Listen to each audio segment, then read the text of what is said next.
to be well hydrated after. Potty break. Yeah. Your moderator is muted.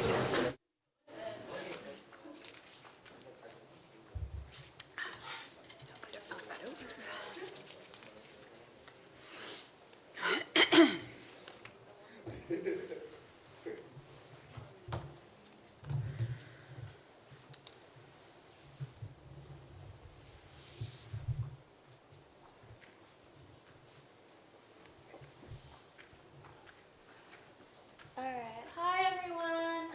Welcome to our candidates forum. Thank you for coming. So today we are changing a little bit of the candidates debate. We are not having a voting pool at the end due to not meeting the minimum requirement of people attending the debate today. So, but everything else will be the same. So I just want to welcome everyone. Thank you for coming. The rules for the debate will be listed in a second, but I want to introduce you to our amazing partners from the UCI Office of Community and Government Relations. Thank you. Oh, please, no applause. That's not necessary. I'll just hold it. Hi, my name is Kate Klimo. I'm the Assistant Vice Chancellor for Community and Government Relations. I've been here about 3.5 years in this role. Prior to coming to UCI, I have had a long career in public affairs, mostly in the private sector. And let me introduce my colleague.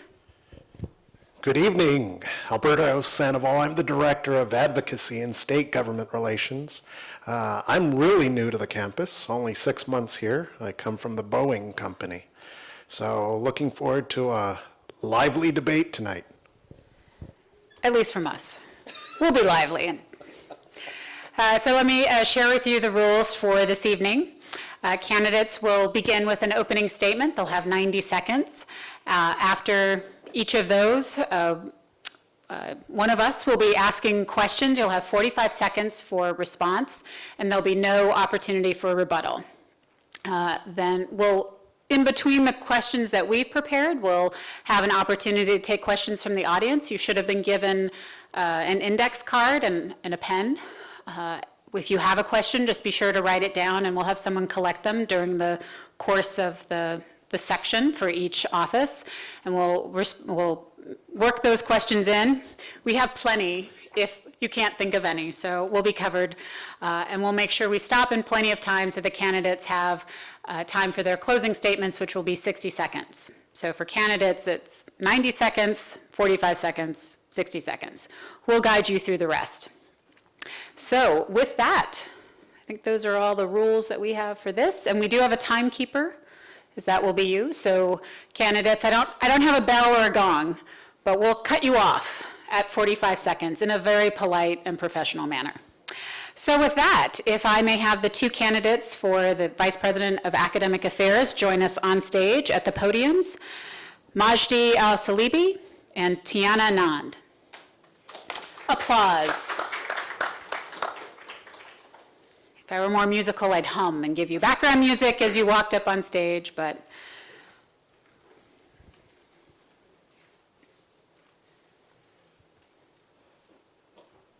all right, questions already, excellent.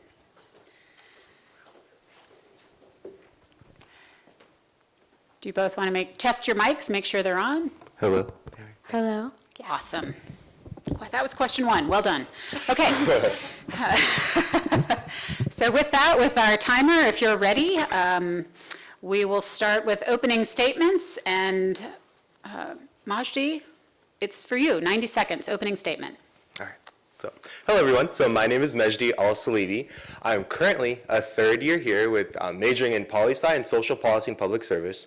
I have been in ASUCI since my first quarter of my freshman year in the Academic Senate. I branched out to student services as well, and I applied for various positions within ASUCI as a whole. I am running my platform on basically 3 very simple words, which is advocacy, uniting our campus, and the idea of enhancing our campus. everything kind of has its purpose. I've been wanting to do this for quite some time. So have like a Google Doc with all my ideas kind of spanned out throughout the years. At the end of every year, I see the progress that our office has made in academic affairs and built up on that. I started off as an intern in the Senate, then I branched off to be a commissioner in the Senate, then I eventually applied to be chief of staff. And I currently am chief of staff with my co-commissioner, Jonathan. So we've definitely planned a lot for the year, and we've accomplished a lot of our goals. One of the biggest things that I have planned within our office was last year, which was our first annual Diversity Week with the Academic Senate. And it was a really great success. We have tons of people every single day out for our events. And it was something that I knew I could accomplish this year, and hopefully for the next year, because I have all these ideas and I have the great support system within my office to do so. Excellent, thank you very much. Tiana, 90 seconds, over to you. We cannot solve the problems on our campus using the same thinking that we use to create them.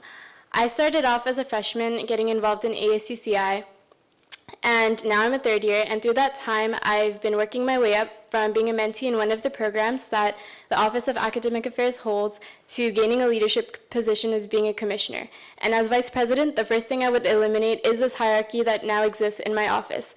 Or in the office, sorry. I don't think that we can generate like more student representation. I don't think we can have more diversity of ideas if we have the same students going through the system and gaining those leadership opportunities. So as vice president, the main thing that I stand for is a collective consciousness. I want there to be with the office, a very clear conversation as to what our values are and what we stand for. Right now we have different commissions doing a bunch of great work, but if we don't understand why we're all doing them and what our common goal is, I don't think that we can successfully do what we are supposed to do. So I really want to take it back to the Constitution, I want to take it back to the bylaws, and I want to really clearly define the purpose of the Office of Academic Affairs. Even with the whole entire office of ASCCI, my goal is, again, for this collective consciousness. There's a lot of segregation among the different executive offices in ASCCI right now, and my goal is to work with different offices to accomplish the same goal that we all have. So, like I said, I started as a freshman, and what ASCCI means to me is it was really my home. I came here not really having a... Thank you. Thank you. Now we'll move into the questions, and as a reminder, you'll have 45 seconds each. How have you worked with the various leadership organizations within academic units, Engineering Student Council, BioSci Student Council, et cetera, in the past? And how do you plan on strengthening ASUCI's relationship with these organizations? And we'll start with Tiana this time. So I'm currently in the School of Social Ecology, and the School of Social Ecology doesn't even have a student council to represent it. So I am an intern in the School of Social Ecology, and I'm working with the dean to create a social ecology student council that would clearly represent all of the students. Aside from that, I am not an engineering student, but I did participate in eWeek and reach out to the president of the Engineering Student Council to talk about how they sort of formed their student government and how that works with their school to use those ideas to implement back to social ecology. Okay, thank you. And now to you, 45 seconds. So one thing that I want to continue doing in our Office of Academic Affairs is I don't want to destroy everything we've been working on for the last couple of years and really enhance everything we've been doing. So we started off with partnerships like BioSci Council. We hold an annual event every year with them. We do so with various organizations. When I did Diversity Week, we actually held an event with 3 different campus departments. We did it with the Office of the Vice Chancellor, we did it with the LGBTQR Resource Center, and we did a little art lab demonstration as well. So there's definitely a lot of interaction within the events that I've planned thus far. And next year we have a commission called Academic Engagement, and they hold about 4 events a quarter. And each one of these events, I want to have a co-sponsor do so. Whether that's like Chinese association, whether that's a dance team or anything like that, there's going to be some form of uniting our campus and enhancing the events that we currently have. Thank you. Now you're just going to have to sense what the 45 seconds feels like. Okay. The next question. Academic Affairs is known for hosting engaging events and bringing attractive speakers to the UCI campus. However, some students think the office could be more involved in providing academically beneficial programs and working to reform academic policies. Do you think your office should incorporate both of these aspects? And if so, which do you believe is more important to student academic welfare? We'll start with you. I definitely think there's a balance between the two. The events aspect is crucial for our office because it provides our outreach, and that's how we show our transparency with everything that we do. Each event that we've hosted has come from a student suggestion. Someone said, I want this event to happen. As far as amending actual school policy and academic policy, that's definitely something on my platform. I want to have an ex officio member sit in legislative council so they can have some sort of dialogue and discussion. Academic affairs cannot do this alone. We cannot create policies alone due to the experience that we do have within the office. So I'd really love to partner with the Office of the President or partner with legislative council and do some sort of policies there that are needed. One thing we do want to work on is the mental health initiatives and things like that. Time. Could you repeat the question for me, please? Sure. Academic Affairs is known for hosting engaging events and bringing attractive speakers to the UCI campus. However, some students think the office could be more involved in providing academically beneficial programs and working to reform academic policies. Do you think your office should incorporate both of these aspects? And if so, which do you believe is more important to student academic welfare? So yes, I believe that my office should incorporate both of these. I've actually been working with the candidate running for EVP, and we talked about how something we want to focus on is sexual assault and sex positivity on this campus.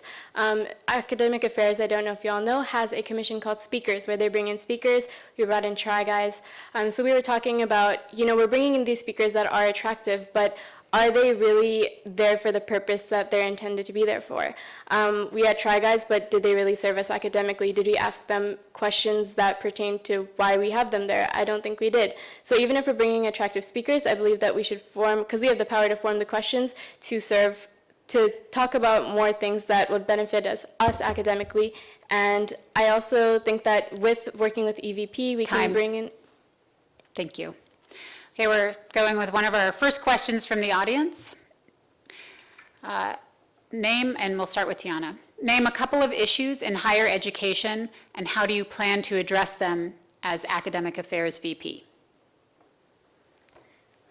I think a couple of issues right now in higher education would have to be that there's not enough talk about the diversity in our education. I mean, UCI prides itself for being a very diverse campus, but in terms of incorporating that into our academics, there's not a lot of talk about race, there's not a lot of talk about gender and things like that within our academics, and I think that's one thing that needs to be implemented.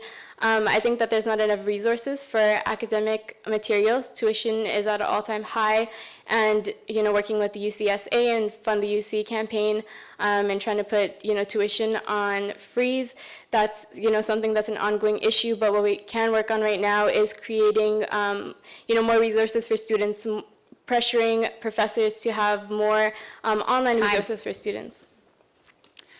Majdi. So two things that stick out to me. One of them is our academic counselors on campus, and that's a big problem, and I feel like, and especially our sphere of higher education, students are not getting the support they need, not from the professors, not from anyone else, but from the academic counselors. My second year, we had students approach the academic senate stating their counselor made them cry. They don't want to go back. They don't want to do this because they don't feel comfortable in their office. So we held a survey, which we got a couple hundred responses, and we've calculated data this year, and we submitted results. Next year, I hope to start using that data and administer it to each single department on campus to figure out if their academic counselors are doing well or not well. And it's going to be like kind of a report card that we hope to issue and that we hope results will come of it. The second issue is the relationship between the professor and the student. Thank you. Are there specific initiatives that you would implement, if elected, to strengthen ASUCI's role as a conduit between students and faculty or administrators? I'll start with you this time. One thing that we'd love to do is to not only gain transparency, because I think we've done that. If you ask anyone here, we will tell them everything they need as far as outside AS members. One thing we want to do is create visibility. One thing that we can do that's really easy is have a booth every week on Ring Road with all of ASUCI representing and giving updates on several issues. Another thing that I'd like to do is make use of the Academic Senate. I've seen the system, I've been in Senate meetings, I know exactly how that system works, and I want to be able to release information when it's possible so students actually understand what's going on this campus. Great. Tiana? Something that I want to do, like I mentioned earlier, is bring it back to the bylaws. And the bylaws state that the Office of Academic Affairs should be involved with the UTeach program and with student faculty programs. So there are a lot of programs like this that already exist on our campus, but right now the office does not have a commission or a liaison to work with these programs. So what I really want to do is again, bring it back to the bylaws and incorporate these different programs, UTeach, the student faculty programs that already exist, and bring that back into our office and have the students within our office working with these different programs and working with these professors, doing the research, doing the advocacy, to really connect that and bridge the gap, because that's what I really feel like academic affairs is lacking right now. Great, thank you. What is the role of the Academic Affairs VP, and why do you think this office is essential? And we'll start with Tiana. I think that this office is essential because it advocates for students' rights, educational, just like our educational quality on campus. It's promoting the programs that we have, but also initiating more programs to better student learning outside of the classroom. As my role as VP, I would overlook my office, making sure that they do the 3 things that the Constitution and the bylaws state that we do. I would work to cut out commissions that I feel like are not being effective and implement more commissions. I would want to create more transparency within my office as well. And my job is to really make sure, I think, that everyone knows why they're doing what they're doing and that they're doing it well. And I think that there needs to be a lot more feedback in my office to make sure that... Time. Thank you. The role of this office is to provide another student voice to the student body. One thing we do is constantly survey students and say what they want to see as far as enriching their academic life and personal life. So we kind of bridge that gap between the two. That's why we have so many events on campus that create a casual setting for professors, TAs, and students. That anxiety that's created between the two is strong with a lot of students, and that's why we try to kind of cut that anxiety out and create a very easygoing system. Same thing with the Senate. The Senate sits on council boards. It's very intimidating, but we try really hard to bring out that information to the student body. We're another voice in Senate councils where there's deans, professors that have become detached from being a student at some point or another, and that's our role. We provide that student voice, and that's so powerful within this campus. Time. Thank you. Just one last plea. If you have questions from the audience, raise them up. Do we have someone to grab these questions? Anyone? I can't run that fast. I'm old. Okay. While that's being collected, how would you prioritize ASUCI in your daily life? What would you be willing to bypass? Would you be willing to bypass other opportunities for the betterment of the organization? I'll start with Majdi this time. I've actually always prioritized ASUCI. My academic life is very important to me, and that's always number one. ASUCI falls right below that. I've done everything that I've wanted to do at UCI, and I feel very confident saying that. I've been an RA, I've done various organization activities. I actually got into a program for Teach for America after graduation, so I don't really have to think about what I'm gonna do post-grad. That's why I'm gonna focus all my energy in the next year, because I feel like there's so much that we can contribute to this office, and so many ideas that we can unite and create a very uniform campus, and that's kind of the focus that I'm going with. ASUCI has always been a priority since my freshman year, and I've seen people not make it their priority, and that's not their place. I found ASUCI as my home, and everyone deserves to find their home at UCI. Thank you. Tiana. So ASUCI is my home on campus, is where I found my self-worth as a freshman, and the Office of Academic Affairs is where I really found that foundation on this campus, and that's what I want to give back to. Right now I'm involved in a lot of different branches, part of AS, but I guess what I've learned from my experiences is that I'd rather do 1 or 2 things and do them well than do a whole bunch of different things and not be able to give my full time and effort into them. So for next year, if elected as vice president, my only priority would be being the vice president for the Office of Academic Affairs. And aside from that, I do plan on going to grad school, as a lot of students do, and I'm starting to take my tests and stuff like that over the summer. So it'd be a lot of time management and me really understanding why I want to do this and keeping that focus with me all the time. Thank you. This will be the last question, and then we'll move into your closing statements. How will you structure the office to achieve your goal, and please be specific with your plan? And we start with Tiana.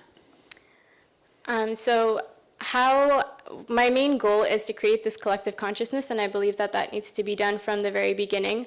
From the very beginning in fall, or as soon as I hire my commissioners, we need to talk about what the goals and the values of this office are. We all need to look at the bylaws, we need to look at the Constitution, and we all need to be on the same page. So again, we all understand why we're doing what we're doing. I think that also needs to be implemented with the AACCI orientation at the beginning of the year, and working with the different execs to accomplish that. I also want to take out a commission and have I want to have interns for the office that would do marketing instead of having the IP commission. So what that would mean is a designated interns that would do marketing for specific commissions, as well as... Time. So I actually think the bylaws are pretty outdated. They don't speak for the students anymore. Same thing with our Constitution, which is why we're revamping it. UTeach, I've actually spoken to a member from UTeach, and we're kind of detached. We have no reason to be partners anymore. In the beginning of its core, we did have a reason to, and now it's kind of, we don't need that relationship anymore. They're surviving and we're thriving, and we're both thriving. We're both creating that essence that we do need on campus. One thing I want to do is we've tried the bottom-up pyramid where interns were in charge and things like that. There should be no structure. There should be no such thing as a pyramid. Everyone has a different role. The VP has a role, chief of staff have a role, commissioners have a role, interns have a role. I'm not going to strip the titles because we've seen last year that really wasn't proven effective. People just didn't know what they were doing. But next year, it's more of like, I actually agree with Tiana, creating that uniform consciousness idea and making students able to speak to one another. All right, now we'll move into your 1-minute closing statement, and we start with Majdi. ASUCI is my passion, quite honestly. I've worked so hard for this office. I spent countless hours doing, speaking for the student body, hearing suggestions constantly, and this is something that I've really wanted for a long time, and I've worked hard to do it. I've seen the various leaderships in my last 3 years here. Each one has grown and improved on another. We've cut some scraps, we've added a few things, but the structure of ASUCI and the Office of Academic Affairs is strong. I don't want to destroy anything that we do have that's working. I merely want to enhance what we need to improve on and amend what we need to change.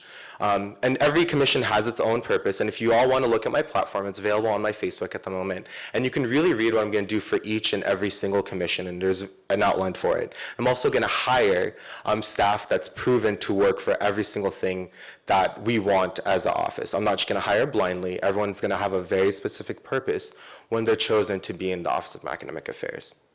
Thank you. Tiana. I just wanted to take this opportunity to thank everybody for coming. And again, like I mentioned, AACCI was my home on campus. It was my foundation. It is where I found my self-worth, and this is where I really want to invest my time in. I believe that the office right now has strayed from its initial vision and its initial goal, and like I said, I stand for a collective consciousness within my office and within all of AACCI, and that's what I really want to bring it back to. I'm standing here because I want to be your representative. I want to be that voice, and I just really hope that, everyone over here can relay this message onto everyone else and get more people to come out to these types of events. The fact that students don't care about who's representing them is already an issue within itself. Just to close off, I'm going to try this. I'm Canadian, so keep that in mind. But God bless America and God bless UC Irvine. Thank you. Can you please join me in giving a round of applause for our two candidates? Okay, you can both breathe now. Okay, and while our two candidates walk off the stage, if we can have Jackson Chirigodas, I hope that was close, join us on stage for a little intimate conversation between you and Alberto.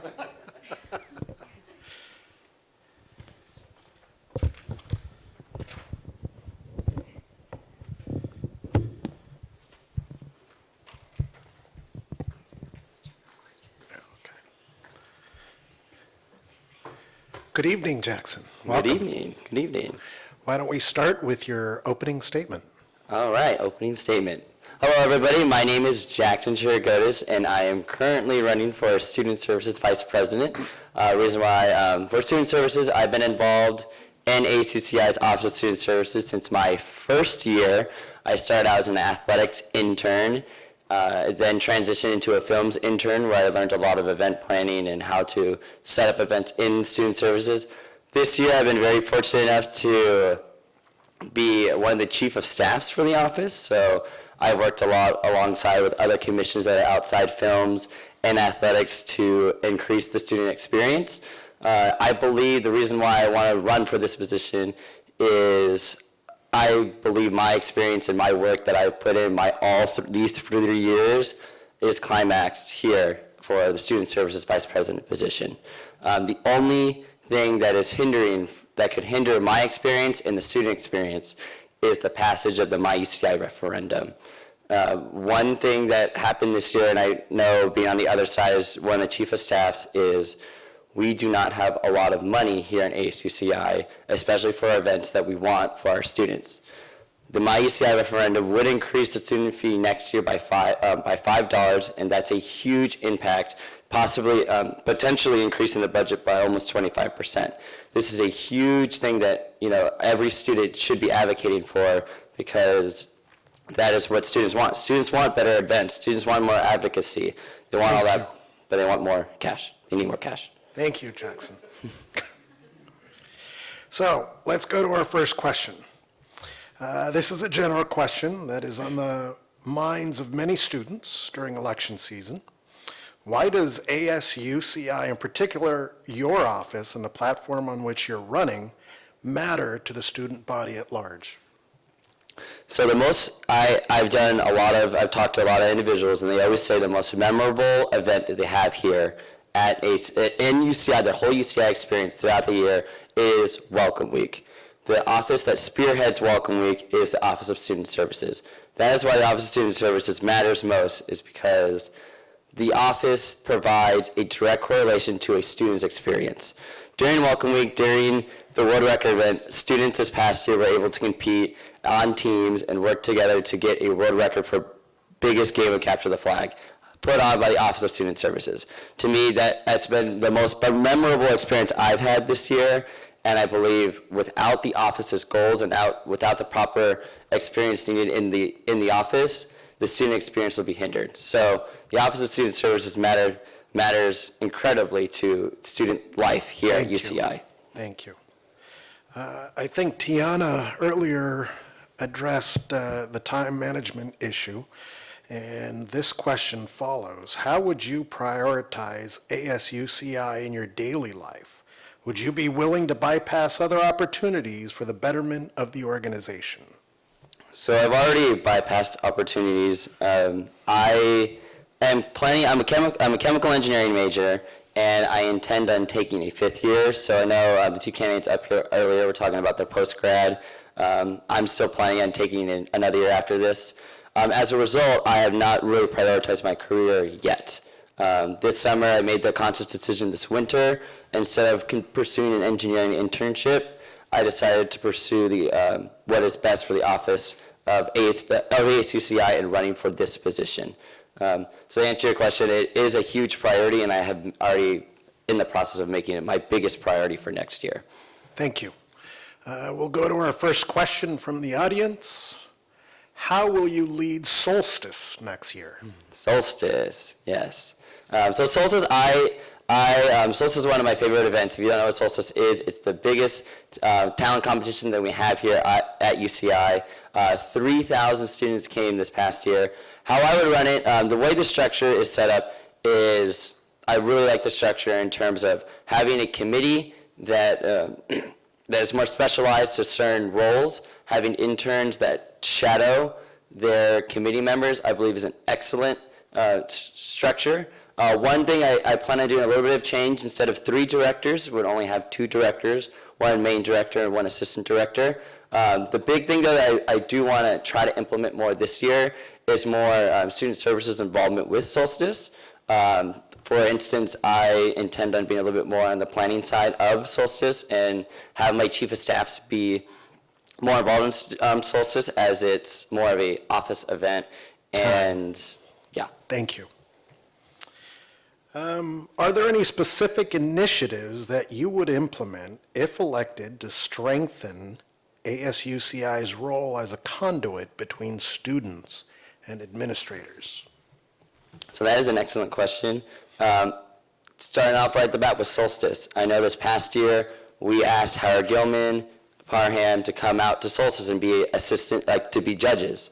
And they did not get back to us.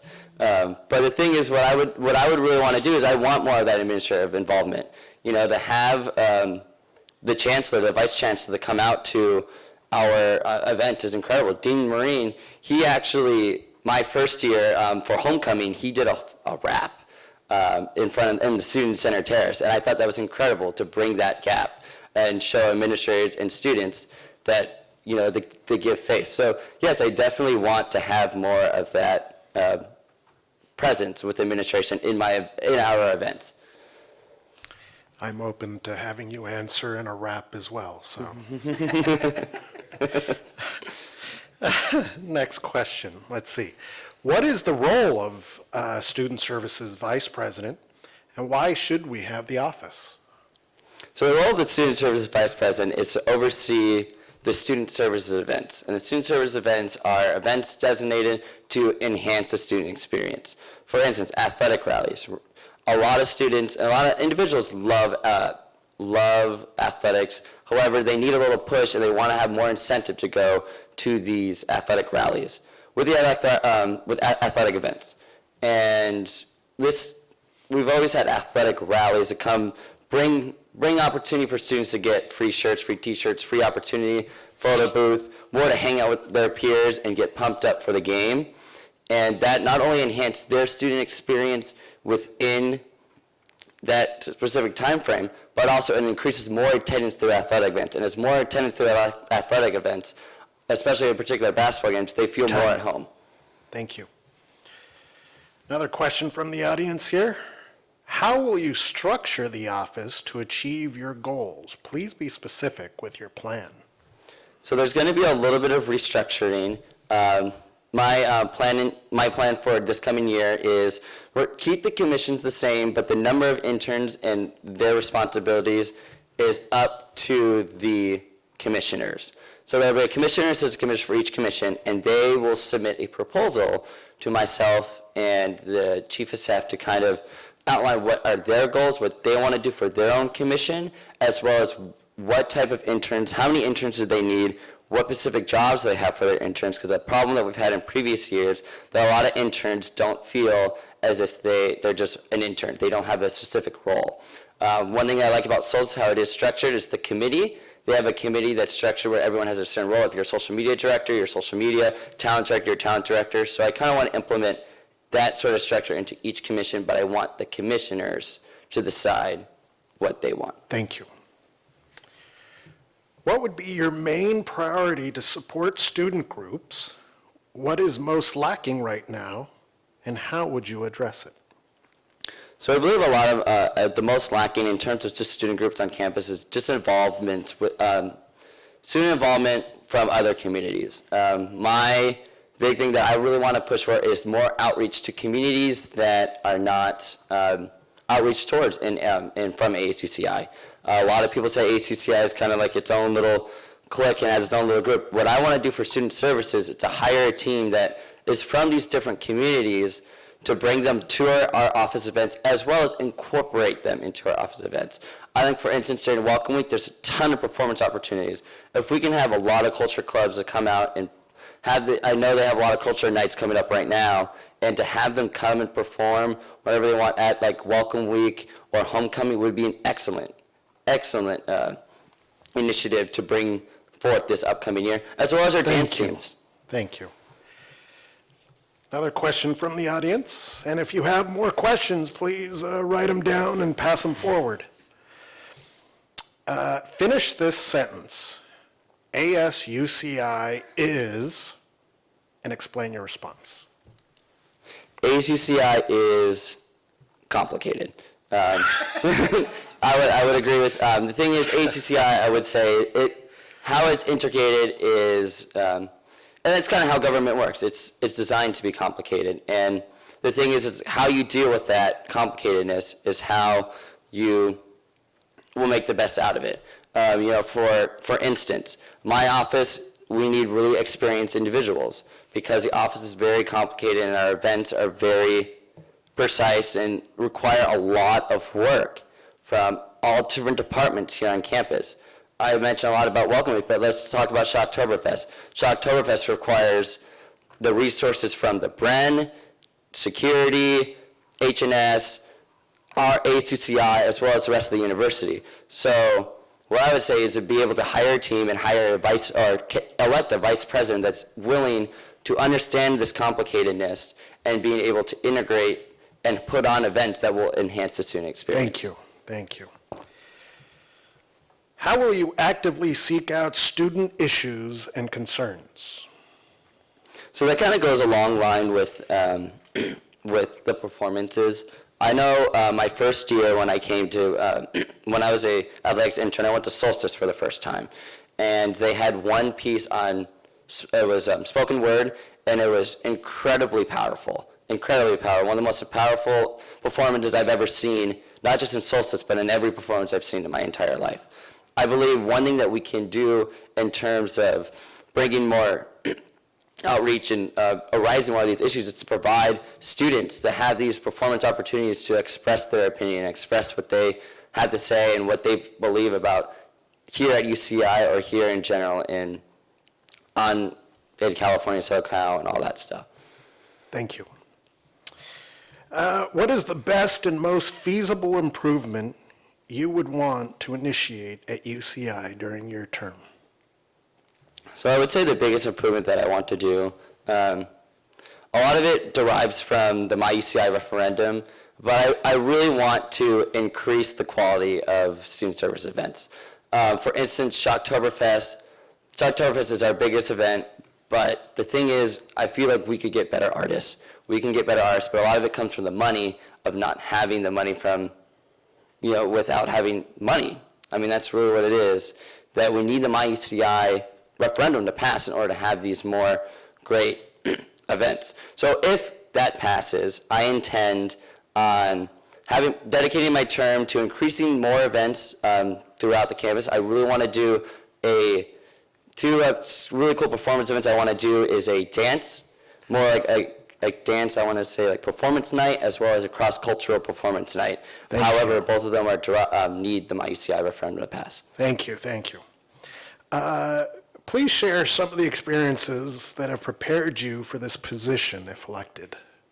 So outside of my work in ACCI, I'll just go like a timeline. I also am a tour guide, so very big, powerful voice, can talk in front of a lot of people, all that stuff, and answer questions and really be able to see what the students want.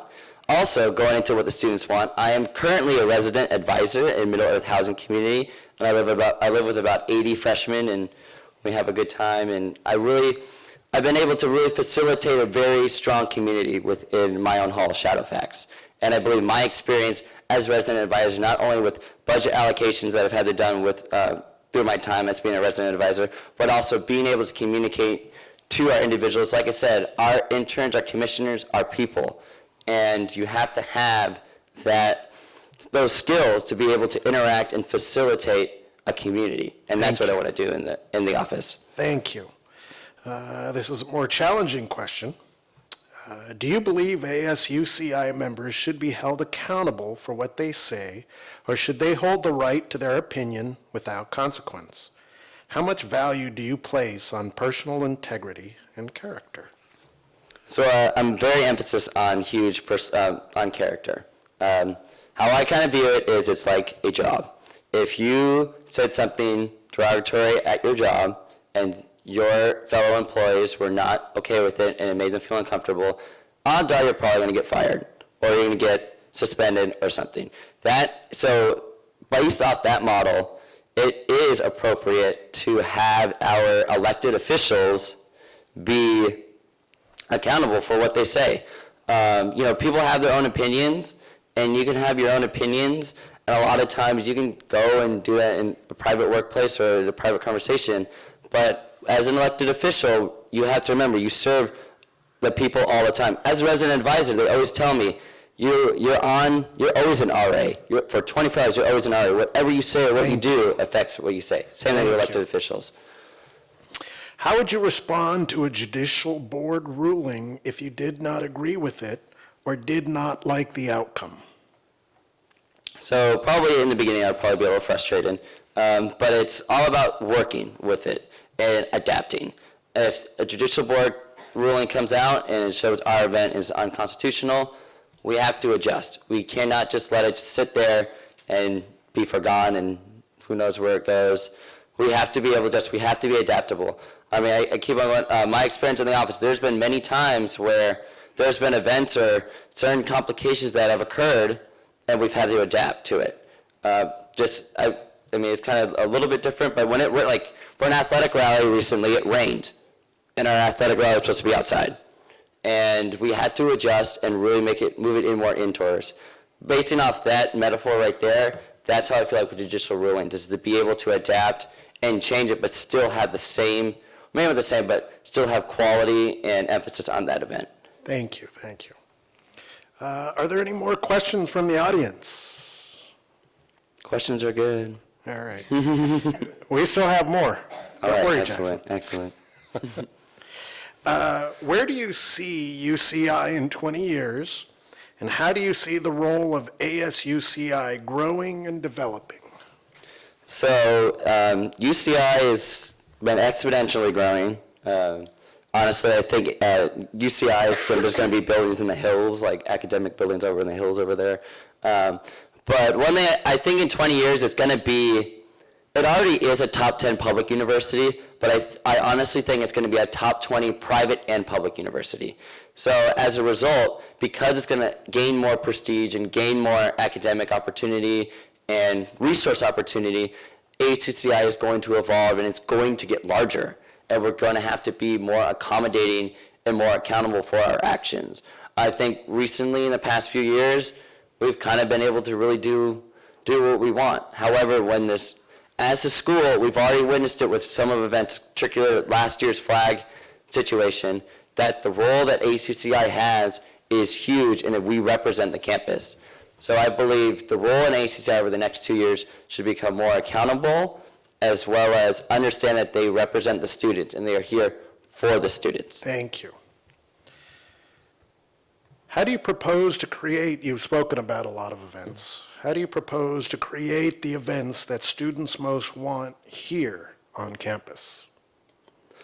So, I mean, a lot of that in terms of particular events, I know earlier this year we tried to, at the end of the year, we did more of a survey to see what what individuals wanted, and honestly, the survey did not provide as much result as we intended it to have. I believe one thing that could potentially increase more student involvement, see what they want, is more outreach to these different communities. For instance, the Greek community is very large here on campus. And if we go out, and as Student Services Vice President, as well as my commission team, goes out to these Greek communities, we're like, what do you want for your event? What are some things, maybe in collaboration on it, and see what they want and bring that back home to ASUCI. Same thing with the culture clubs here on campus. Same thing with the dance communities on campus. More outreach to these particular organizations and clubs and seeing what they want. And a lot of it comes down to our interns that are hired. If our interns that are hired are from these communities, all communities here on campus, then we'll have more diversified events. Thank you.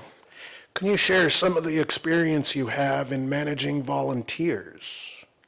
Yes. So volunteers, being an intern in general, it's all more volunteer work. In terms of particular events, so for our Capture the Flag event, we had a lot of volunteers, not only in our office, but as well as other offices throughout ASUCI. And the thing about volunteers is, and especially with big events such as Welcome Week or Shottoberfest, and Solstice for that matter, is you have to make sure everyone has a job. With volunteers, if you give individuals a job, they will go and do it. But as soon as their job is over, or if they seem like they're not doing any work, then it becomes lacking and then the efficiency goes off. So in terms of volunteers, and a lot of times it's not only going to come on me, it's going to come a lot on my commish team and especially my chief of staff team. I'm going to rely very heavily on my chief of staff team to create a set of accountability for our volunteers, our interns, and our commissioners to make sure they're doing the work and make sure that they have a job to do. You know, a lot of people, it's not like they're not doing any work, just no one has really, they don't know what to do. And it's be able to provide the office the particular jobs and goals that they want to do. Thank you, thank you. Give it to them. So you've discussed a lack of resources. Could you share some of your experience with budget management? So budget management, this past, I guess, personal experience outside of ASCCI. I went on a camping trip this last weekend with my residents, and we had a budget. They all paid students, so the residents, kind of like how students pay the student fee, they paid a budget, and they entrusted myself to get them the necessary food, the necessary campsites, the necessary supplies that they needed.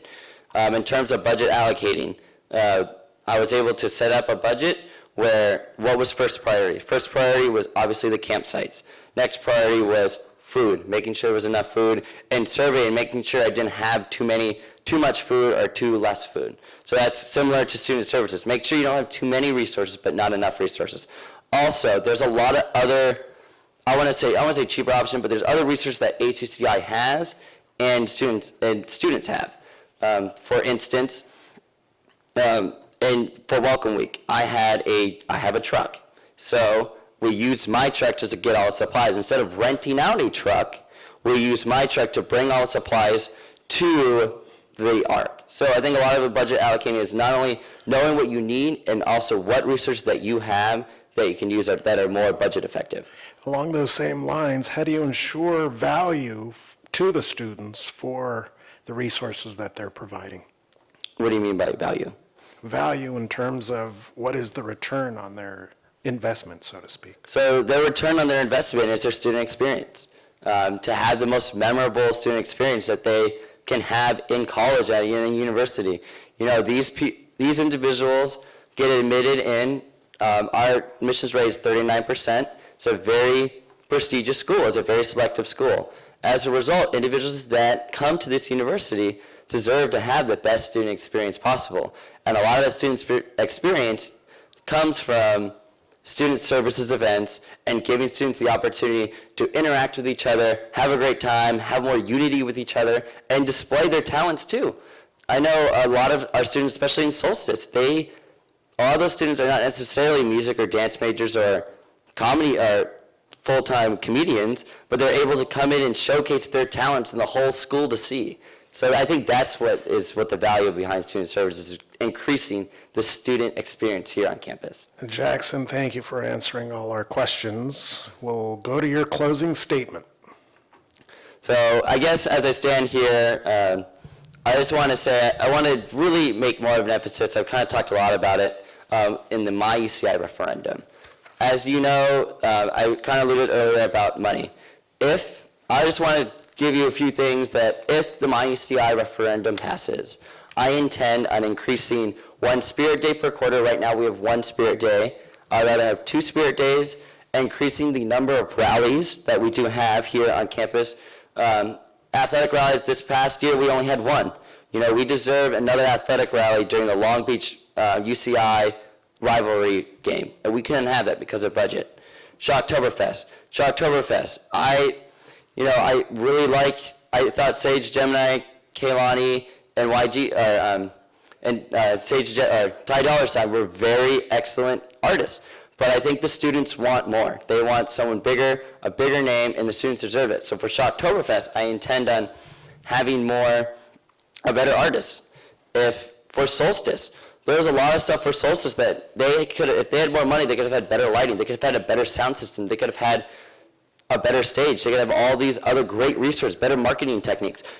Solstice League didn't have a budget that they had. Thank you. A budget that they deserve. Thank you, Jackson. Please join me in saluting Jackson and congratulating him on answering 1 million questions. Thank you, everybody. Thank you. And thank you, moderators. You're welcome. You're welcome. All right. As we move along, wonderful, more audience members. Thank you for coming. I can ask Taylor Chanez to come up to the stage. You and I are going to spend a little quality time together. While we have this pause, I would encourage you to, if you have any questions, fill out those cards. You can see the tap dancing that Alberto and I are doing. We have questions. Welcome. All right. Is our timer set?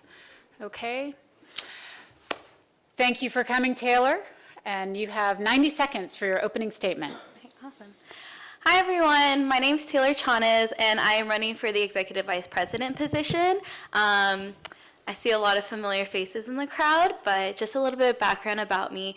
I am a first-generation independent college student, and I have had a job on campus. I have been involved in ASUCI my whole college experience, and I believe that I have enough of the experience to be able to lead this office with my involvement on UCSA Board, University of California Student Association, and the United States Student Association Board of Directors as well. But we could talk about that more later. I just want to tell you a little bit about myself and exactly what I find that I want to work on next year. So something I would like to work on next year is student worker issues. You may have seen that I had been very vocal in student worker issues since about last year, 1 year ago. And something that I'd like to do is looking into the SPOP orientation program. SPOP orientation staffers put in over 150 hours for free of their time. And we see other universities that actually pay their staffers. They can make over $1,000 in the course of an orientation program. The way that students are treated on campus, they are exploited by our institution various degrees, whether it comes to mental health services that were promised but not actually executed properly for them, all the way to the way that we pay our workers at minimum wage, $10, while before we were actually $1 over that minimum wage. Thank you. Thank you. Okay, I have no doubt we'll be able to dive into many of those issues. In fact, I'll start with an easy one that you've already alluded to. What experiences have prepared you for this position? So you can dive a little more into that. 45 seconds. So I have done organizing for all of my time within ASUCI. I've been involved in the Executive Vice President's office. I have also been involved in the Administrative Affairs Vice President's office as I sit on the Student Center Board of Advisors. I think that what has prepared me for this is all of the spaces that I have been in that have helped me grow as an organizer, eventually leading up to campaigns that have been very, very successful, fighting for free higher education. I have been a very vocal voice on the University of California Student Association as well as the United States Student Association. I have created a larger community of Native allies for the Native and Indigenous community in USSA, and I believe that all these experiences have taught me to navigate these various organizations and the position that I am running for. Thank you. Last year, the Board of Regents authorized a 5-year, 5% increase in the student services fee, with 50% of every dollar to be earmarked towards mental health services. This produced a system-wide total of $17.4 million. The amount identified as needed to optimize mental health funding, however, is $38.25 million, which means you're still short $21 million. How will you work with UCSA to secure the remaining $21 million needed, seeing mental health will be one of UCSA's campaigns next year? I think that the first thing that we do need to address is the fact that students actually originally asked for an 80% of that student services fee to go to mental health, and we were only able to negotiate 50%. I think that on UCSA that we could advocate for the actual 80% of that student services fee, hopefully making up for the additional costs that we do need. I think other things that we do need to look into is other outside organizations that do support mental health services, and something that our mental health commissioner has done is getting grants from various outside organizations to support mental health.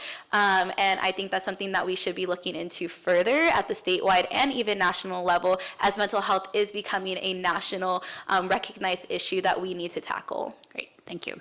We're going to stay on that theme because some of the questions we were given, we had a follow-up one. We've mentioned that 50% of the revenue from the student services fee is earmarked to mental health, and the other 50% is up to each individual campus to use as their discretion.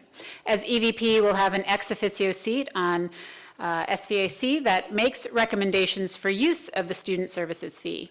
Do you believe a proportion greater than 50% should be earmarked to mental health? If not, what other services do you believe need to be funded first? I do believe that we need to be advocating for the 80% to be sent to mental health services, as it is very intersectional with various struggles that students go through. The support that they need can be found through mental health services, and it's something that we have heard on our campus time and time again this year, in the last 3 years that we've been doing mental health advocacy. I think that additional resources that do need to be funded are departments like our care center. Various UCs throughout, various campuses throughout the UC system actually do not have proper peer education programs, let alone staff for their care centers. They are lacking in staff, and they're lacking in programming to actually be able to provide to their students, and they still are seeing a sexual assault issue on their campuses, and this is a UC-wide issue. Thank you. One more question here related to fees. Students are becoming increasingly concerned with the fees and tuition they pay and the perceived value of campus services. Your office receives a large portion of the overall ASUCI budget for your operations, some of which include sending selected students to conferences nationwide. How is supporting your platform and all its costs an investment for students who don't really participate in the programs that the EVP hosts? So something I would like to say is that the advocacy efforts of the EVP office are done with the best interests of students involved, and we do hope that we are representing students at the capacity that students ask us to represent them. I think that a reason that a huge portion of the budget is going to EVP to allow us to take students to these conferences is because we are giving access to students to become empowered themselves and be able to advocate in the various areas in life that they are involved in. For instance, I have had students come back from these conferences telling me what they want to work on, not wanting to be a part of ASUCI necessarily, but knowing that ASUCI has these connections and that they can utilize this. Another thing is that EVP does work externally, and that is something that is very unique in comparison to all the other offices, the coalition building and the connections. Thank you. Although, yes, because that's what I do. So we'll get to me in a minute. But like many universities across the country, UCI has struggled with issues related to political correctness. If this is a question from a student that was submitted to us.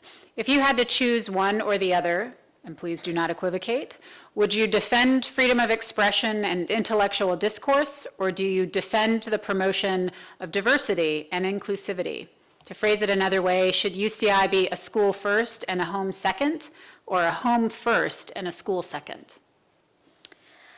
I think that UCI has been none of these things for students. UCI has been a business, a corporation that has exploited students. In regards to freedom of speech, I believe that students have the right to expose themselves to the spaces that they choose to, and also that not necessarily every exposure actually is beneficial to the educational development of students. So I think that this is a wider conversation that can't be answered in 45 seconds. Okay, thank you. Would you name a couple of issues in higher education and how you plan to use your office to address them? One issue in higher education is the cost of higher education.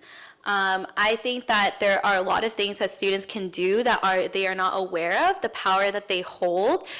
So we have been talking about free higher education for a long time. We talk about political activism. We talk about the involvement and the apathy that we have on our campus. However, it really takes getting down into the grassroots, into the communities, to really be able to make sure that we're supporting those students and those movements within them, to bring them up and making sure that those ideas and those issues are being reflected in the advocacy efforts. One thing that affects every single student is the cost of college, and it's definitely something that we need to address.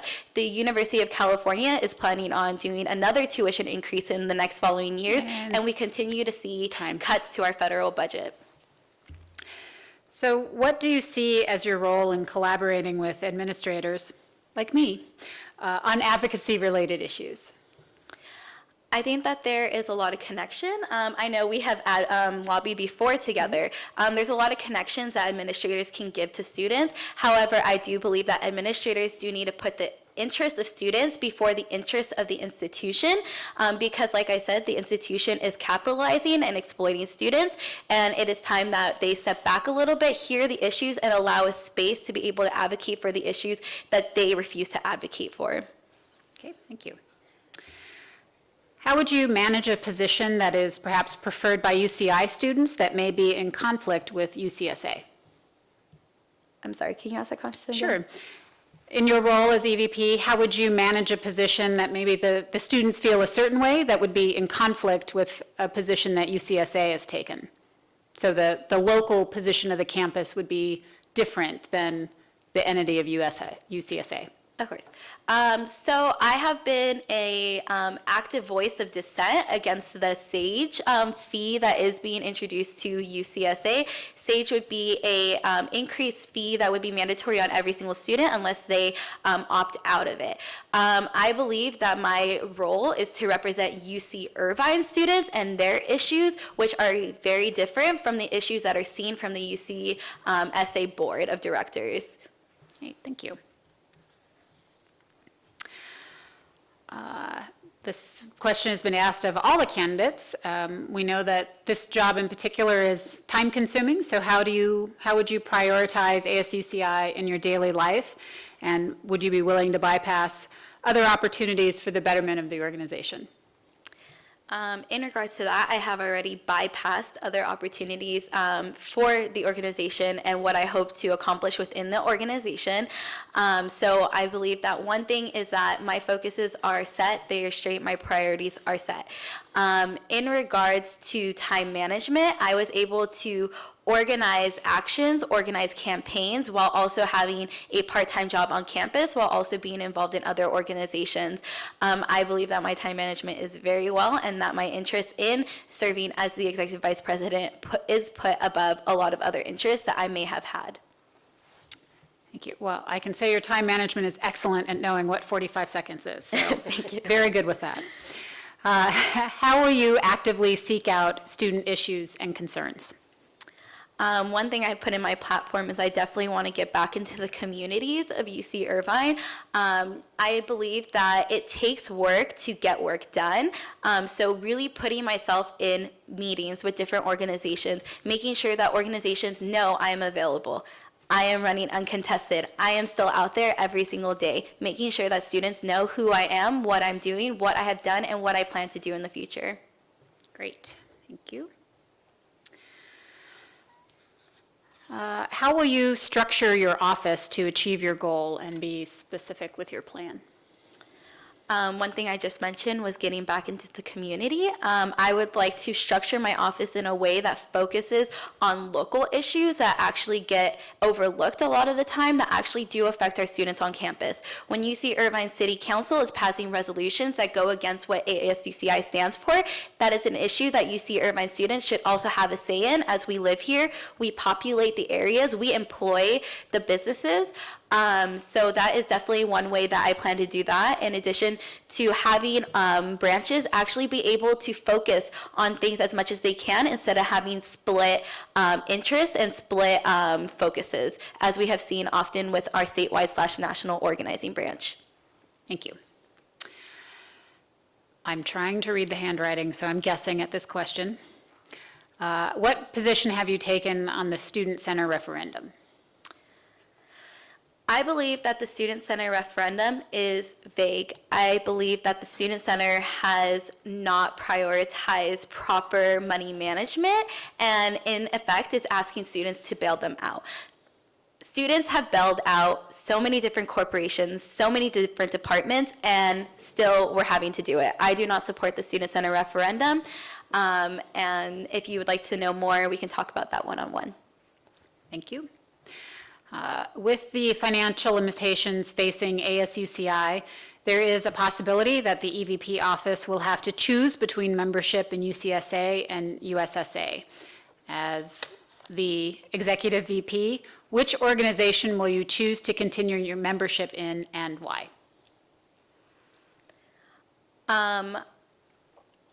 Personally, I would choose to stay a part of USSA because I have found that our students have gotten the most out of that space. Students continue and have been feeling silenced through UCSA.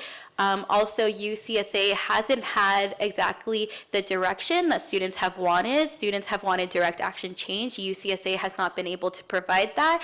Multiple campuses are having the same issues with UCSA and they are not being addressed. USSA is a space that I think that students have the capabilities to reshape and reform as they will, and I think that is a more effective space for our students to be in. Thank you.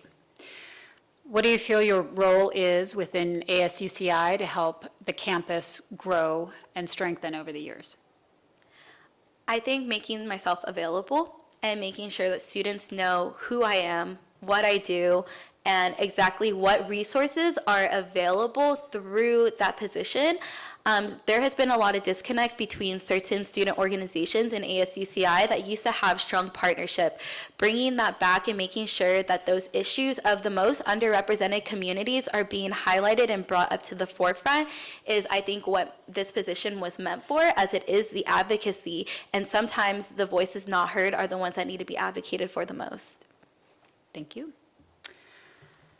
Do you believe ASUCI members should be held accountable for what they say, or should they hold the right to their opinion without consequence? In other words, how much value do you place on personal integrity and character? In our ASUCI Code of Ethics, we do promote integrity and moral characters and members that do abide by the vision, the goals, and the values of ASUCI. So when student speech goes against that, I question how they fit into this organization, how their visions actually fit into the values that we set out within this organization. So held accountability is recognizing that some people do not fit the visions and the values and what we're trying to accomplish, and sometimes that holds us back. So being able to readdress the situation and handle it further is what ASUCI, especially the Executive Vice President's office, should be advocating for, taking it upon themselves to expose students to different ways of thinking and understanding. Empathy and understanding are really crucial in this form of freedom of speech conflict that we often find ourselves in. Thank you.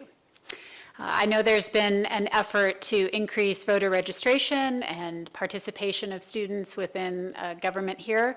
We certainly appreciate everyone that's in the audience tonight, although it's not quite standing room only. So how, in your role as EVP, if elected, would you help to increase student engagement with ASUCI?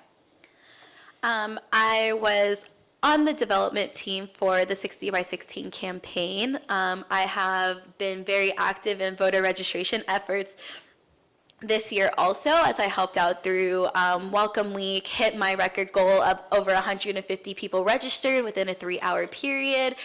Super awesome. Something I think, though, that we do need to focus more on is voter education, making sure that students actually know where they are registered to vote, exactly where they're able to vote when time comes, and then even beyond that, making sure that we're getting out the vote when it does come, prioritizing that voter participation is important, and making sure that students understand that the limitations put on them through voting are not necessarily reflective of what their capabilities and the power that they hold are. So if you could finish this sentence, ASUCI is, and explain your response. ASUCI is not the change agent. We are the support for the change agents, and I say that because my platform is built on getting back into the community and making sure we're actually representing the community, making sure that we're actually having community input. We can only represent people who want to be represented, but we cannot be the change agent for people who are not represented. What would be your main priority to support student groups, and what is lacking right now? My main priority for supporting student groups is going to be primarily focusing on the movements being done through student groups. A lot of student groups do not have the organizing experience or the developmental experience of how organizing works to be able to do some of the things that they want to do. For instance, the push throughout different organizations against sexual assault. We find that we still have issues within our sexual assault policy, yet we do not know how to move forward. I was in a space where students were like, I have this issue, and then other students were like, we also have these issues. Why have we never talked about this? Collaborating, making sure that we are getting back into the community, we are focusing on the community, and we're representing the community and the needs that they have, supporting them with the resources and experiences that we have built. Thank you. In your role as EVP, how can you improve campus climate and provide a more inclusive and understanding space for all the different student groups and student communities? I think that there is a power in narrative.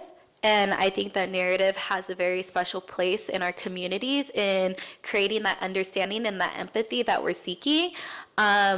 I really, really support and am very honored to have been on the mental health student panel when they were happening. And I believe that that narrative actually helped create a better understanding in campus climate around mental health.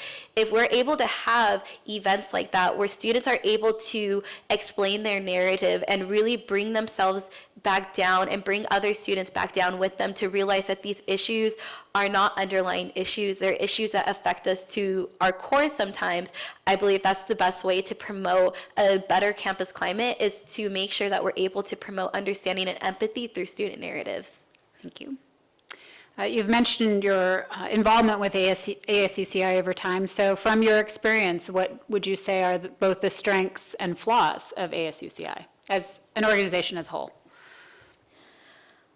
I think that a strength of ASUCI is the coalition building that we've already had through years and years of working with different organizations like USSA and UCSA. Where I find the flaw is that students do not trust ASUCI. Students do not trust ASUCI because the structure of ASUCI has been used against them to silence them. That is definitely something that we need to critique and analyze as we move forward to make sure that ASUCI is actually serving the purpose that it says it wants to. Okay, thank you. And I'm looking for my questions because I had a lot of them, but I think I've worked through them. I'm tap dancing. What specific initiatives and projects would you undertake to help UCI be more transparent and accessible? One thing that I do want to do is I want to do a better effort of making sure that students know within the orientation process what ASUCI is. I think there's a lot of misunderstanding about the different offices and each student's role when they do become a member. It's very disconnected, and I think something that would create better understanding and transparency is if students know exactly how ASUCI is an interlinked entity. They are not separate by the offices. Their offices should be supporting the same purposes and goals of being able to support students and making sure that each student knows how each office is able to support them, what resources are available from within. We're able to perpetuate that out back to our communities. Thank you. And what is your approach to leadership development? Leadership development is part of my platform. I do support the conferences that we have been taking students on. However, I have realized that there are abundance of other conference or educational development spaces for students. There are critical race theory conferences. There are women of color conferences. There are conferences that we do not make accessibly available. However, we should be helping to fund and resource those students to go to those conferences. Another thing is the accessibility of some students over other students to grassroots organizing training or organizing development. I believe that students should have more access to these resources, and making sure that, one, the staff in EVP is able to learn these things and also able to teach it back out to students that actually need the resource. So I know you're running uncontested, but why don't you take this opportunity to say why you are the most qualified to be in this position at this time?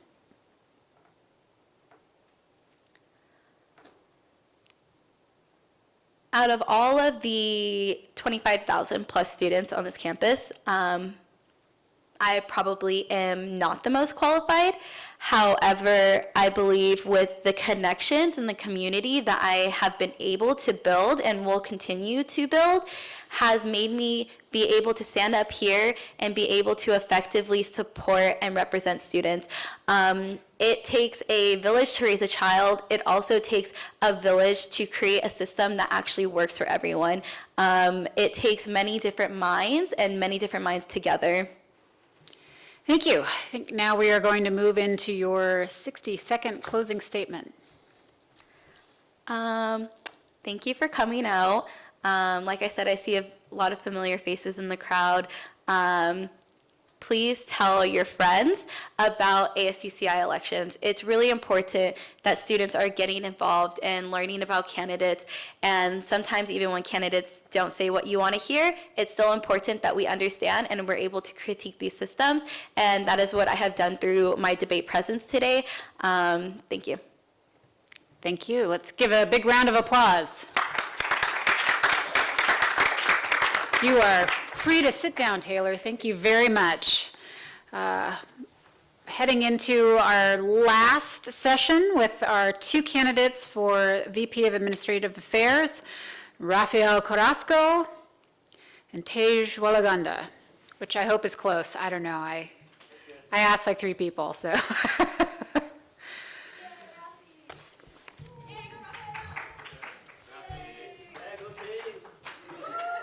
We'll just cheer for both of you. Yes, you're both, oh, and you're both in ties. Very nice. All right.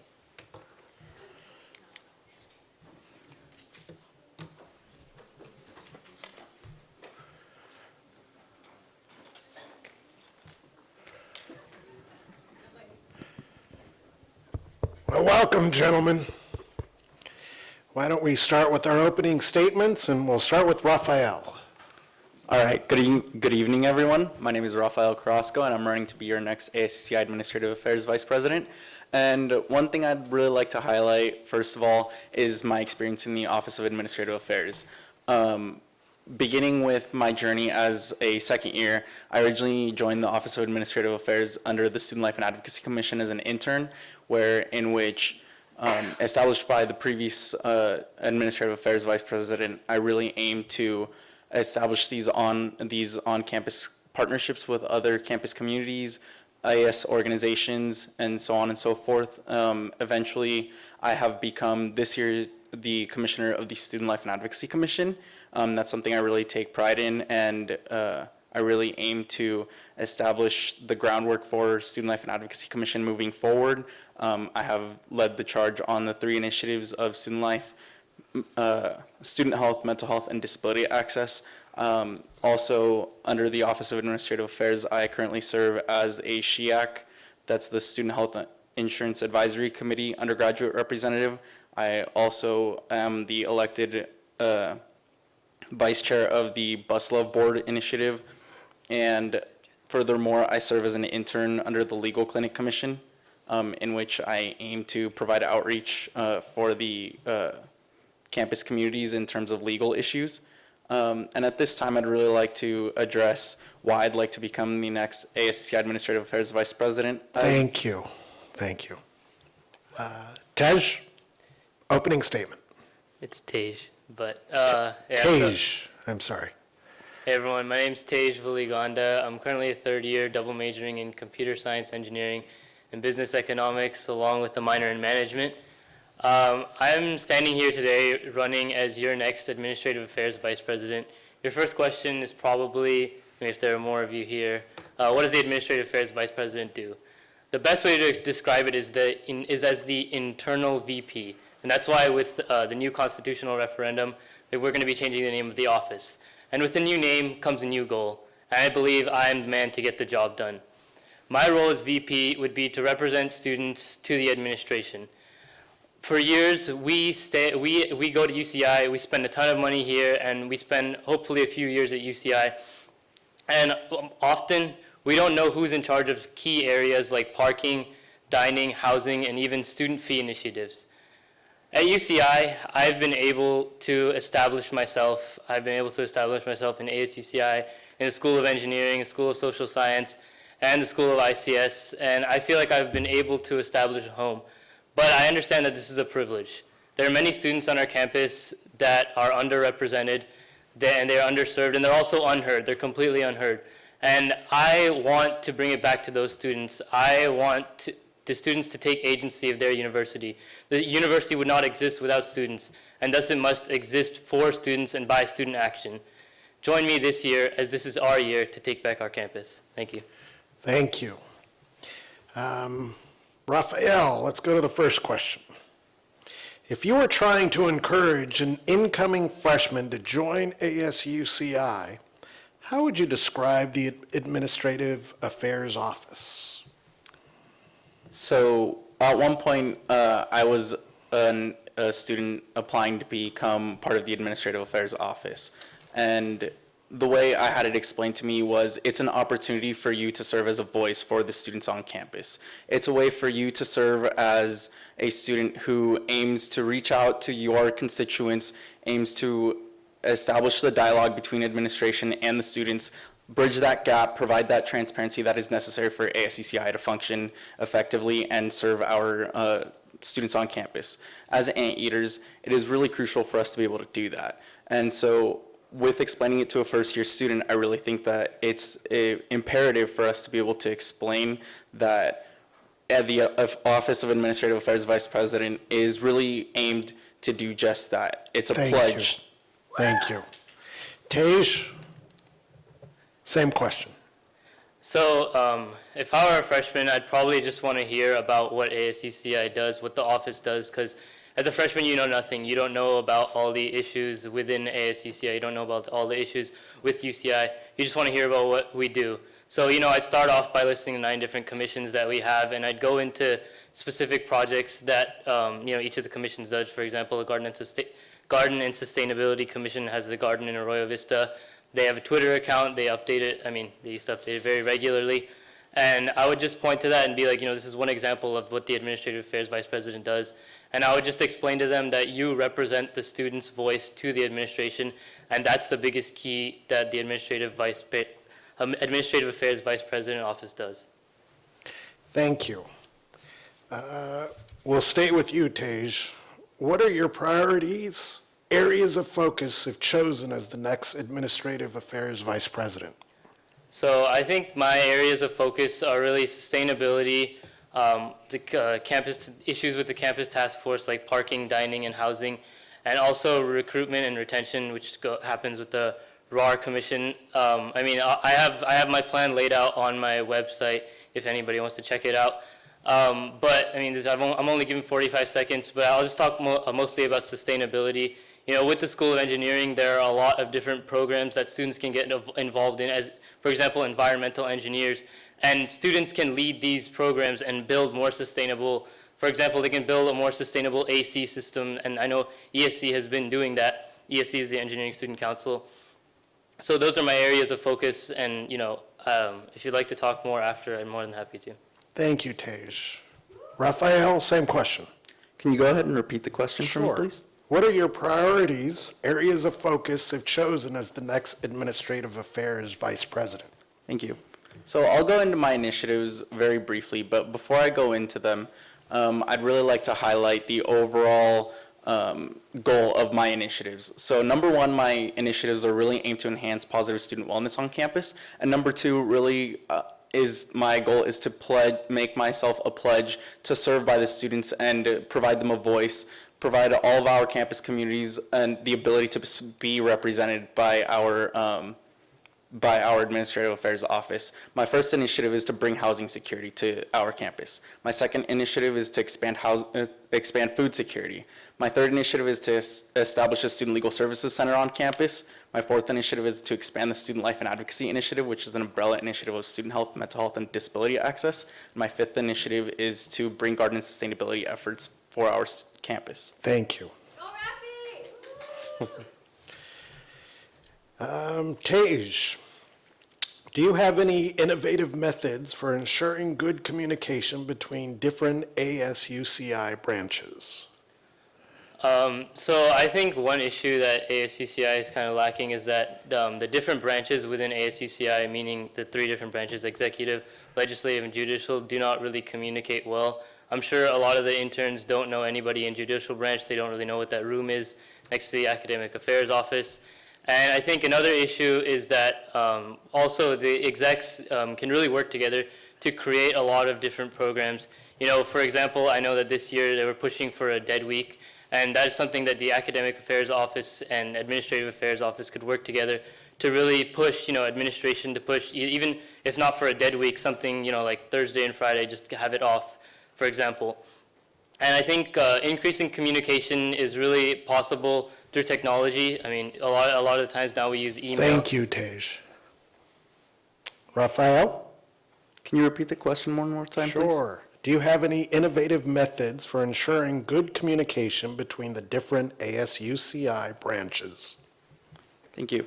So I'll go ahead and keep it simple. In order to establish communication between the 3 ASUCI branches, it's part of holding ourselves accountable in order to be able to establish this communication.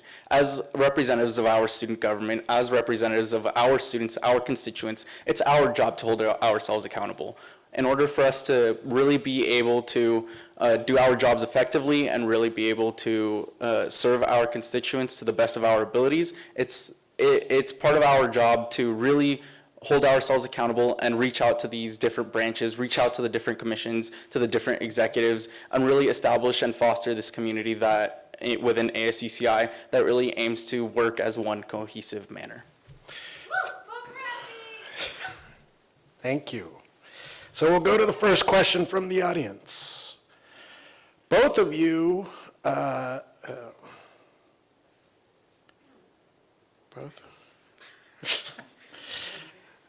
both of you address very similar topics and issues in your respective candidate statements. Considering your platforms are so similar, what makes you unique as a candidate? What is it that only you can offer to this office? We'll start with you, Raphael. Thank you. So with myself and Tej addressing very similar initiatives on our platforms, I think one thing that really sets me apart is really being able to bring my experience. Throughout my entirety of my time within ASUCI, I've been in the Office of Administrative Affairs, from serving as a Student Life and Advocacy intern to becoming the commissioner, to serving on the Student Health Insurance Advisory Committee, to represent undergraduates, to becoming a UROP Fellow for Food Justice Prevails research that aims to really assess the qualitative understanding of why students on our campus are currently going food insecure, all the way to really becoming a legal clinic intern and aiming to provide outreach to the campus communities so then our campus communities can gain an understanding of legal issues that affect them and ourselves as a greater society as a whole. Thank you. Sounds good. I'm voting for Rafi. Tej, same question. So I think something that sets me apart is also my experience. I've been involved in almost all branches of ACCI. I'm currently the ICS rep for Legislative Council. I've served in the Office of Academic Affairs, both as an intern and as commissioner. I'm currently an ARC board member. I was an ARC board member last year, but ARC board ended up getting disbanded. So I've been involved not only in the Office of Administrative Affairs, but also in the Office of Academic Affairs and Legislative Council, even in EVP my freshman year. And I've also, I've been involved in, like I've mentioned, I've been involved in the School of Social Sciences, I've been involved in the School of ICS, and the School of Engineering. And it's important to really get students' voices. If you keep thinking about, certain students and you only talk about certain students, you're not going to get everyone's voice. If you have a diverse experience and you've talked to a lot of people, you really understand what students want and how you can convey that to the administration. Thank you. Raphael, how would you prioritize ASUCI in your daily life? This is that time management question. Would you be willing to bypass other opportunities for the betterment of the organization? Yes. So for me, ASUCI stands right below academics. For me, academics has always been number one, ASUCI number two. For me, in order to improve ASUCI takes sacrificing time out with friends. It takes working hard, staying up those late nights. It's really my goal through serving as an ASUCI representative really is to make a balance between my academics and ASUCI, really aim to establish some sort of connection between my own personal beliefs and what I work through in ASUCI. I always pledge to be of service to students. I always pledge to be of service to my communities. And so this is one thing I really aim to do. And I feel that when my passion is so big for ASUCI, it really is, it's not hard to prioritize ASUCI over anything else. Thank you. Thank you. Rafi is committed to change.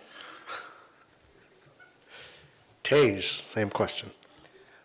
So I'd say for next year, ASUCI is my number one priority. Currently, I'm actually taking 26 units, and I have been for the past 2 quarters because I am planning on personally committing myself to ASUCI 100%. It's even going to take priority over classes, and that's something that, most people won't say. Most people will say that academics is number one, but I'm preparing myself properly, and I've been taking a lot of classes this year just to prepare myself for next year. And as far as my career goals, I've already lined up a job after graduation. So I'd be focused solely on ASUCI if elected as your next Administrative Affairs Vice President. Thank you. Raphael, finish this sentence. ASUCI is, and explain your response. ASUCI is an agent of service and representation. For me, ASUCI is dedicated to being our student government. And as being our student government, it really should be we really should be holding ourselves accountable to really reaching out to our on-campus communities, really making sure that their students, that the voices of our students are heard. And for me, it's been something that I've really championed throughout my work, is making sure that I'm constantly gaining a better understanding of the desires, needs, and beliefs of our on-campus communities, because I believe that is through this way that we will be able to effectively serve our students and really make a pledge by our students to stand by them. Thank you. Woo, great answer, Raphael. Tej, finish that sentence. To me, ASUCI is home. Like I mentioned in my opening statement, I have found a place on campus and I've been able to establish myself. And I feel like a lot of students are not able to find that at UCI. A majority of us commute, including myself. A lot of us don't really have that home on campus, even physically. And I think that for me, ASUCI is something that I hold near and dear to myself, and it's something that I want to pursue next year. And ASUCI is also, like Raphael mentioned, an agent of students, and it's something that students' voices are heard through ASUCI. And as someone who has had as diverse experiences as mine, I feel that I can talk to enough students, and I have talked to enough students, and I've heard what they've wanted, and I'm going to convey that to the administration if elected next year. Thank you. Raphael, what is the best and most feasible improvement you would want to initiate at UCI during your term? So I believe that the best and most feasible improvement for ASUCI, number one, is my initiative of housing security. Going into what I mean by housing security, first of all, I aim to create a student-run education housing website in which students can gain more information about the on-campus and off-campus housing options. I really believe it is up to us to provide this transparency for students regarding not only what their housing options are, but what goes into them. What are they getting for what they pay for? Also providing resources for students that allow them to gain subtenant contracts, really aim to provide students information not only about UCI, but about the community surrounding UCI and what is available to them. I believe that this is the most feasible because housing is an essential need of our students, and I Thank believe you. it should always be feasible. Thank you. Tej, Could you repeat the question? what is the best and most feasible improvement you would want to initiate at UCI during your term? I think the best and most feasible initiative would probably be to establish the legal clinic at UCI. I believe that so many students at UCI are underrepresented. For example, international students, undocumented students, disabled students, all these students are underrepresented at UCI. And with a legal clinic, they will be represented not only under the law, but also at UCI. They'll have a place that they can go to. They'll know that if they have an issue outside of UCI, they can go to this legal clinic, discuss things like that. And not just these underrepresented students. Students in general would, like Raphael said, housing security is a big issue. So they could go to this legal clinic. They can speak to them about sublease agreements. They can speak to them about so many different issues regarding housing, parking, and dining, and all these issues can come under this legal clinic, and they can discuss the legality of each of these issues with the legal interns at the legal clinic. Thank you. Question from the audience. Both of you have addressed food security as part of your platforms. What have you done for the food security movement at UCI thus far? Oh, Raphael. Yes, so I'd really like to go back to when I became involved with the food security efforts.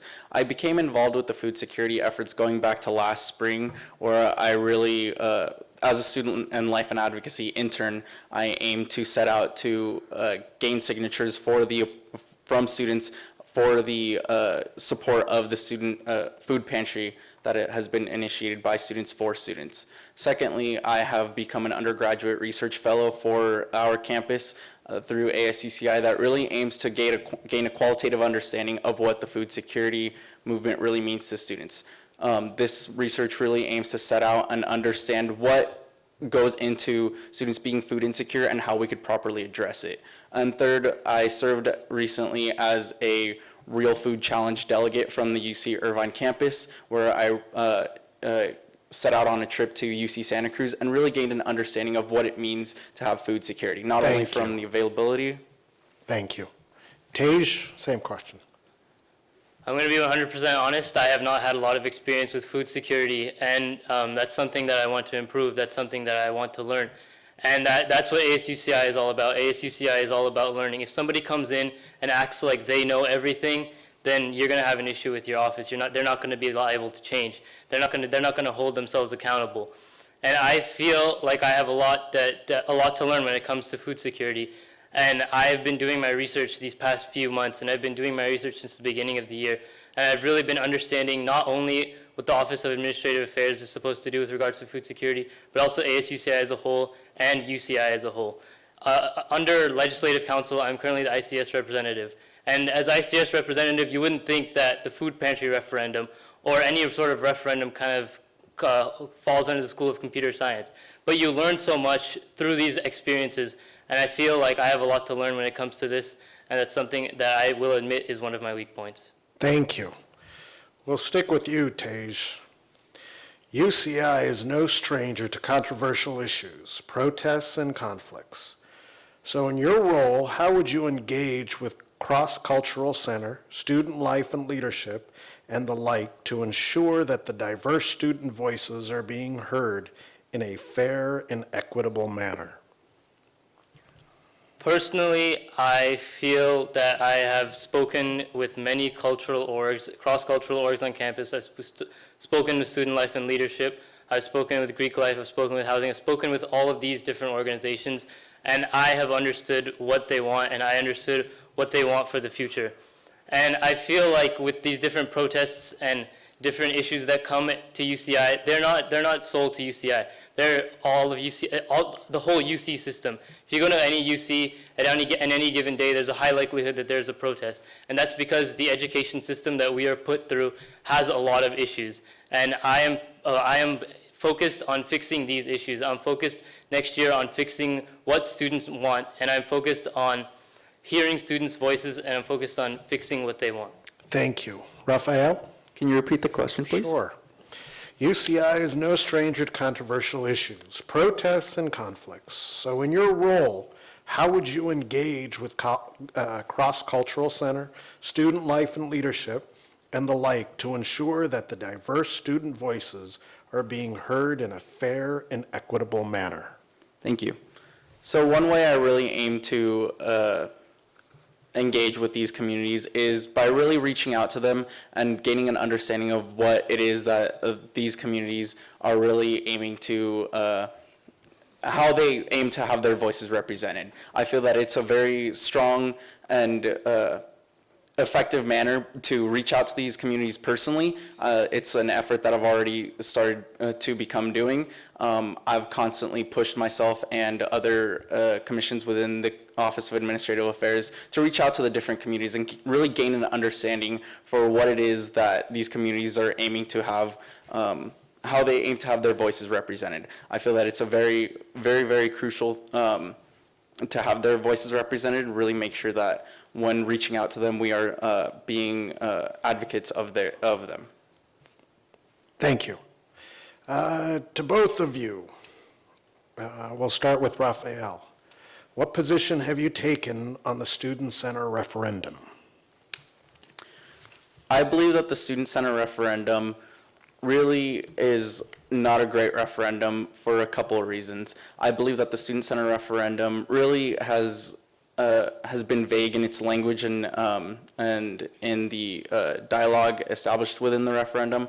I believe that it is up to us as an Office of Administrative Affairs next year to really ensure that student representation is at an all-time high in the Student Center referendum, because I believe that students really deserve to have their voices heard when addressing, when dealing with issues regarding the Student Center. So. Thank you. Tej? My stance is against the Student Center referendum. The Student Center for the past 10 years or so has been mismanaging their budget. They have not accounted for inflation. And I think the Student Center itself is asking students to essentially bail them out. They gave a presentation in one of our legislative council meetings basically saying that we're going to start charging students to use the center. We're going to start doing all these things. If they don't, in a sense, they were coercing us or even threatening us. If we don't pass this referendum, they're going to start charging students. They're going to put it back on the students. So I think Student Center really needs to, undergo a change of management. And I feel that not only is the Student Center referendum language relatively vague, I also feel like it's not just to charge students for something like the Student Center an additional fee when it's the fault of the management of the Student Center. Thank you. We'll stick with you, Tej. What are some of the things that the Administrative Affairs Office did well this year? Give 3 examples. I feel that this year the Administrative Affairs Office did, number one, the biggest thing would be the food pantry. I feel that the establishment of the food pantry is something that's a great step forward. Another thing that I would say is the Legal Clinic Commission is a new commission. Obviously, they didn't end up establishing the legal clinic, but the steps forward that they're taking, towards establishing a legal clinic, towards establishing this voice for underrepresented students is something that is really great, and that's something that needs to be kind of highlighted more, because a lot of students don't really know that the legal clinic has a possibility of becoming a reality. And another thing that I feel that Administrative Affairs has done great is the Garden and Sustainability Commission has been able to sustain the garden in Arroyo Vista. Thank you. Raphael? First of all, I'd really like to highlight the efforts of the Food Security Commission and how they have managed the food pantry. I really believe that the food pantry is an essential resource for students to have on campus because I believe that no student ever deserves to go hungry.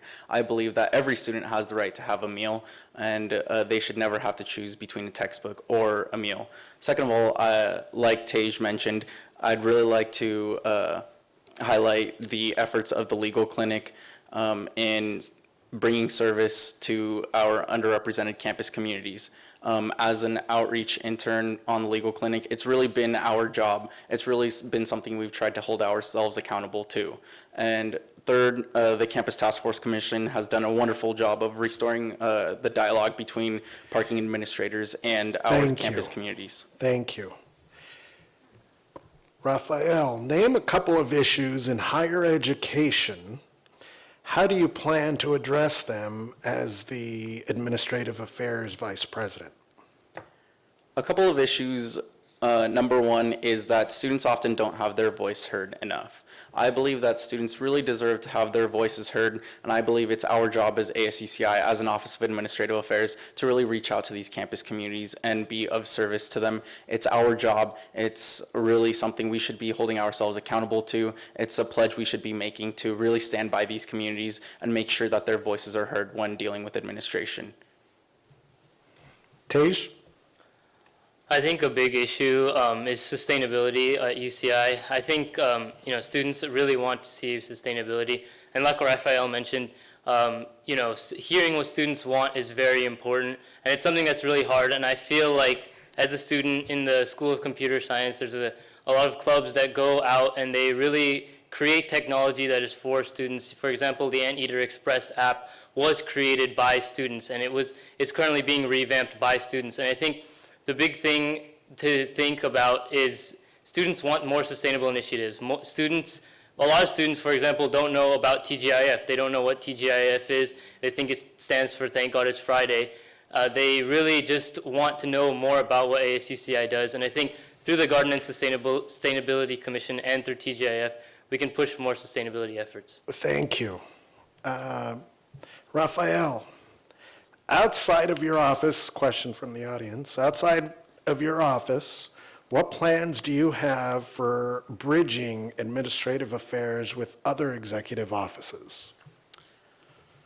Some of my plans include making sure that the other executive offices are also making sure to reach out to their constituents, really making sure that when reaching out to the legislative branch of student government, and holding them accountable as they are the elected representatives of their communities, of the schools that they aim to represent. I think it's really essential for not only other executive offices, but for the legislative branch to be constantly making efforts to outreach to the campus communities, to be reaching out to their constituents to make sure that their voices are being represented. Thank you. Tej? So I would work with the other executives. I have a few examples of projects that I'd like to pursue. For example, with the Office of Academic Affairs, I'd like to create a dead week, like I mentioned. I know it was pushed through this year, but I'd like to push for it more next year. With the Office of the Executive Vice President, I would create a pathway to success through their high school outreach program, along with our RAR Commission, Retention and Recruitment. And for the Office of Student Services, they have a Business Relations Commission, and so the Vendor Fair Commission can really benefit from learning about business relations through that commission. And the Office of the President, I would work to destigmatize mental health at UCI. And like Raphael mentioned, to keep Legislative Council accountable, I would be sitting in on all the meetings. I understand how the meetings are run, as I've been representative for these past 2 quarters. Thank you. So we've come to the end of this segment. We'll go with closing statements. Raphael, start with you. Yes, first of all, I want to thank everyone, the Elections Commission. I want to thank the audience. I want to thank Tej and everyone else involved for being here tonight. As your next Administrative Affairs Vice President, I pledge to stand by students in the efforts of the office to really serve the campus communities at the administrative level. I feel that my experience really speaks for itself within the Office of Administrative Affairs for really gaining a better understanding of how the office itself works. I feel that in order to really be able to advocate on the behalf of students, it really takes having a thorough understanding of the office. And I feel that in order to really be able to serve our campus to the best of our abilities, it's our job to be able to hold ourselves accountable, and that's something I will do each and every single day as your next ASCCI Administrative Affairs Vice President. Thank you, Raphael. Tej, closing statements. I just want to start off by thanking everyone for coming. I want to thank Raphael for taking part in this discussion. I hope you've all learned a lot about the office. I just want to close by saying I feel that as your next Administrative Affairs Vice President, I will represent the students' voices. I've talked to many students. I've been involved in many organizations on campus. I've been involved in many branches in ASUCI, and I think that's the key point for the Administrative Affairs Vice President. The Administrative Affairs Vice President has so many boards, has so many commissions, it does so many things on campus, and it's involved with so many areas that you need to have knowledge on all these areas. It's great to have knowledge of the office, but if you don't have knowledge about other areas of the campus, then it's impossible to represent students that are in these areas of the campus. I feel that I am going to represent students who are systematically underrepresented, who are systematically unheard and systematically underserved. And I feel that as your next Administrative Affairs Vice President, I will always put the students first, and I will voice that to the administration. Thank you. Thank you. We've come to the end of our debate. Let's give these guys a hand. Thank you. Free to step down from the stage, and on behalf of Alberto and myself, we'd like to thank you all for coming, and we want to extend a special thank you to all of the candidates tonight. We know it takes a lot out of your day and your life as a student to commit yourself to run for office. So we work with elected officials, the local, state, and federal level, so we understand the time. Your passion for the issues is evident, but really want to thank you for committing to service to your students and the school. Thank you, and can I have a round of applause for our mediators? Thank you for coming out. I just want to remind everyone who's here, please tell your friends, get the word out that next week, week 3, is starting elections. You can vote online at elections.uci.edu until Friday at 4 p.m. Please get the word out. Tell your friends. We will have boothing this week and next week. Next week we'll have 2 voting poll locations. We'll have one in Student Center Terrace and one in the BioSci area. So please make sure you get out there and vote. We'll have laptops out there, nice and convenient for you to vote on campus. And don't forget that Thursday from 7 to 9 as well in this auditorium we'll have the presidential debates. So thank you for coming.